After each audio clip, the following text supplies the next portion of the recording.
Bonjour, voici la correction de notre feuille numéro 9 du dossier Mes 12 feuilles de révision. Petit a, trace la droite qui passe par les points A et C.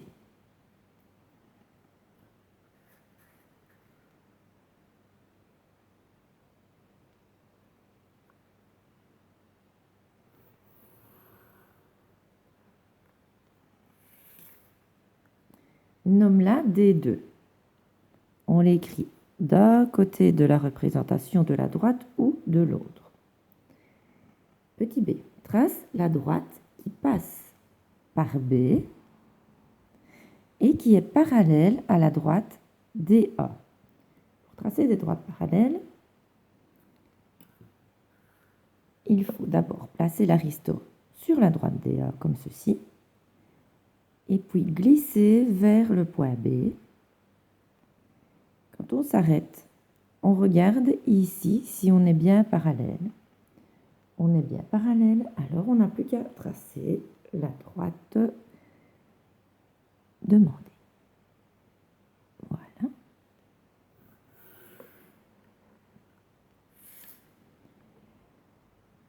Nomme-la D3. D3. C. Trace la droite qui passe par C, ici, et qui est perpendiculaire à la droite DA. Pour tracer une droite perpendiculaire, on se sert de la ligne ici 0,90 degrés. On la place sur la droite DA, on glisse, on glisse, on glisse.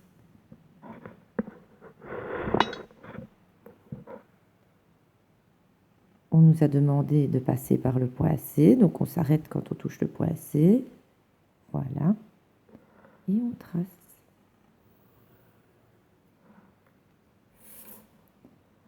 Nomme-la D4. Elle est parallèle à la droite. Elle est perpendiculaire à la droite DA.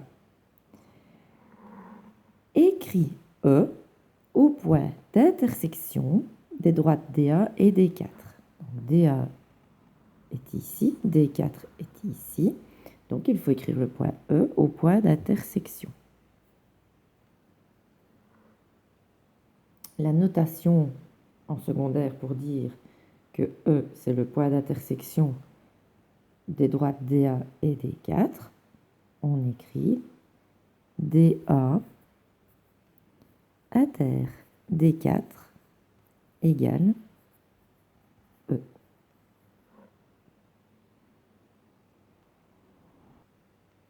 Trace le cercle qui a pour diamètre AC. Le diamètre, c'est 2 fois le rayon. Donc, on va d'abord chercher le milieu du segment AC.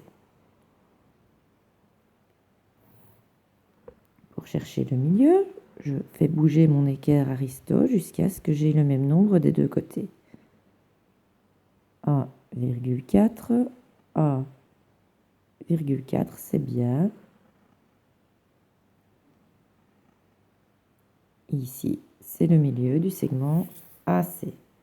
Une fois que j'ai le milieu du segment AC, si on me demande de tracer le cercle dont le diamètre est AC, je n'ai plus qu'à le tracer. Donc, je pique au milieu, je prends le point C, et si j'ai été précise, je vais bien passer par le point A. Voilà.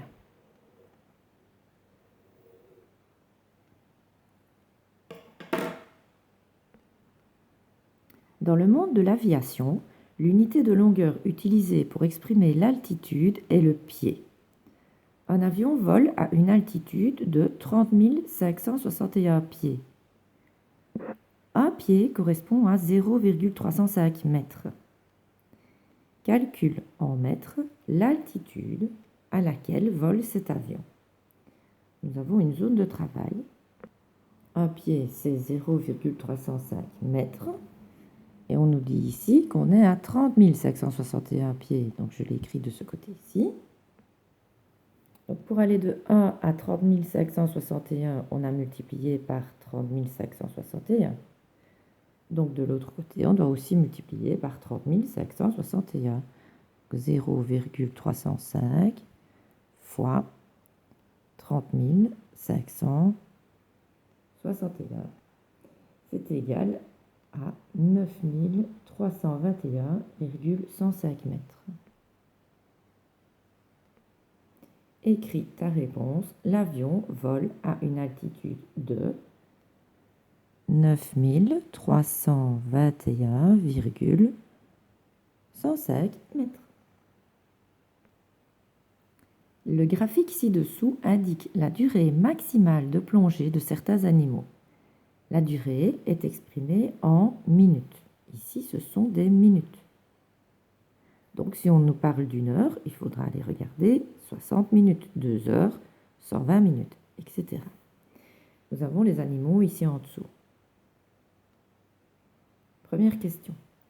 Détermine le nombre de types d'animaux qui peuvent rester en plongée pendant plus d'une heure. Une heure, on a dit que c'était 60 minutes. C'est ici. Donc, ceux qui plongent pendant plus d'une heure, on doit regarder ceux qui sont plus hauts que le 60 minutes. On va les regarder tous. Celui-ci, plus, donc cachalot, en voilà déjà un. Mettre un petit V. Celui-ci aussi. Celui-ci. Là, l'autre, non. C'est plus bas que 60. Plus bas, plus bas, plus haut. Donc, il y en a combien? Parce qu'on nous demande un nombre. Il y en a 1, 2, 3, 4. Identifie le type d'animal qui doit obligatoirement remonter en surface après 1h20 de plongée. Avant toute chose, il faut transformer 1h20 en minutes. 1h20, c'est 60 minutes plus 20 minutes. C'est 80 minutes. Donc, il faut chercher le type d'animal qui doit obligatoirement remonter en surface après 80 minutes. On va voir. 80 qui doit obligatoirement remonter. C'est l'orque.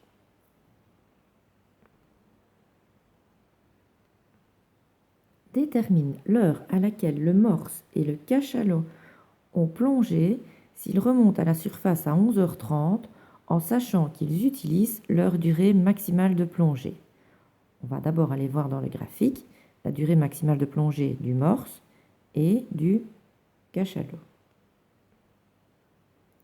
Le morse, c'est 40 minutes.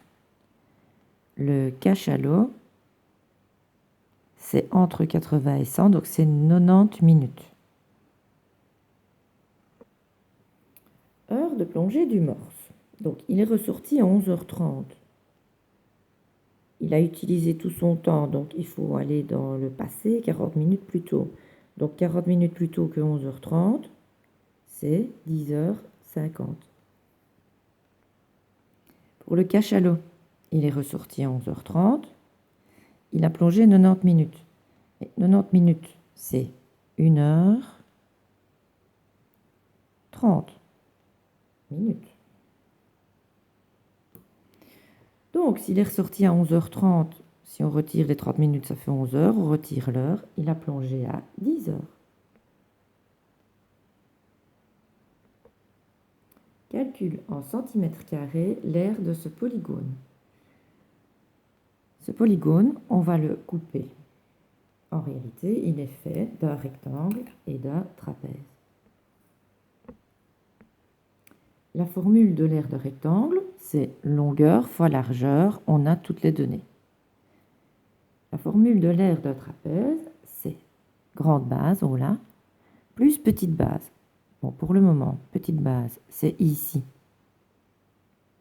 Si on regarde plus haut, c'est 4 cm. Donc, grande base plus petite base, entre parenthèses, fois la hauteur. La hauteur est ici. On ne l'a pas. Alors, comment est-ce qu'on va faire pour la trouver? Donc, elle est ici, la hauteur. De là à là. Et quand on regarde, il y a 5 cm ici en tout. Et 3 cm là. Donc ici, il y a 2 cm. Donc, notre formule du trapèze, grande base plus petite base, fois la hauteur divisée par 2, on a tout aussi, on n'a plus qu'à calculer. L'aire du rectangle, longueur fois largeur, donc 3 fois 4 égale 12 cm². L'aire du trapèze, grande base, 8, plus petite base, 4. Fois la hauteur, 2, divisé par 2.